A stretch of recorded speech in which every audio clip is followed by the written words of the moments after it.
মানুষ যখন বেঁচে থাকে তখন তার কান্না কেউ শোনে না। হাসিটা সবাই দেখে, কিন্তু তার ভিতরে জমে থাকা অভাব, অবহেলা আর না বলা কথাগুলো কেউই চোখে আঙুল দিয়ে দেখে না। একটা ফুল কি খুব দামি জিনিস, একটা কথা ভালোবাসি কি খুব কঠিন। তবু বেঁচে থাকা মানুষটা এই সামান্য জিনিসগুলোর জন্য আজীবন অপেক্ষা করে যায়।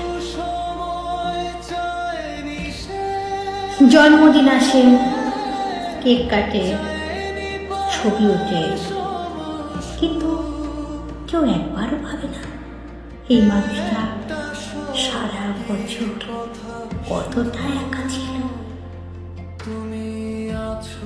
হাসির আড়ালে কত রাত না ঘুমে কাটিয়েছে।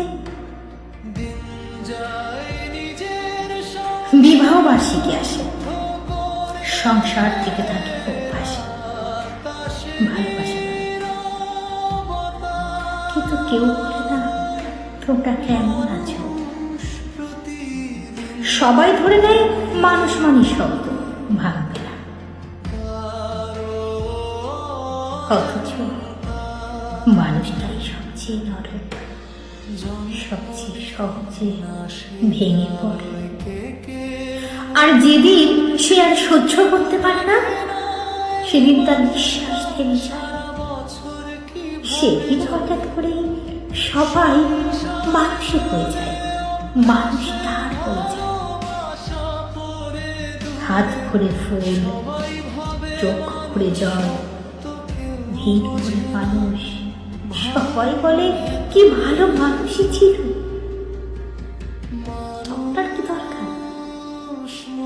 তখন আর কি দরকার ছিল এই কথাগুলো? সে তো আর শুনছে না, তার কান তো মাটির নিচে ঘুমোচ্ছে।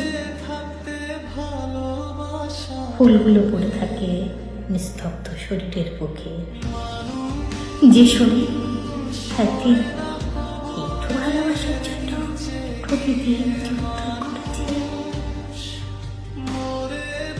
এই কি শেষ বেলার পাওনা? এই কি মানুষের জীবনের হিসেব? আমরা কেন মানুষকে বেঁচে থাকতে মরতে দিই? কেন ভালোবাসা জমিয়ে রাখি কবরের দিনের জন্য? একটা কথা, একটু সময়, এক মিনিট অনুভূতি, এইসব দিলে কি আমাদের কিছুই কমে যেত? হয়তো না, কিন্তু না দেওয়ার কারণে একটা মানুষ চুপচাপ চলে যায়। তাই যদি আজও কেউ পাশে থাকে, তাকে বলো তুমি দরকার, আজই বলো কাল বলো। কারণ মানুষ মরে না কবরের নিচে গিয়ে, মানুষ মরে বেঁচে থাকতে ভালোবাসা না পেয়ে।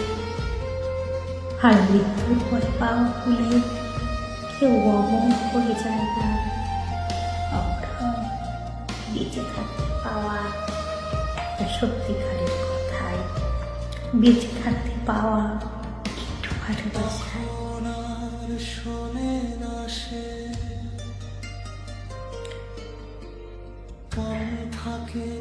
কবিতা অমর মৃত্যু, কবি এবং ব্যাকগ্রাউন্ড মিউজিক, কথায় সুরে অ্যান্টনি জ্যাকবস।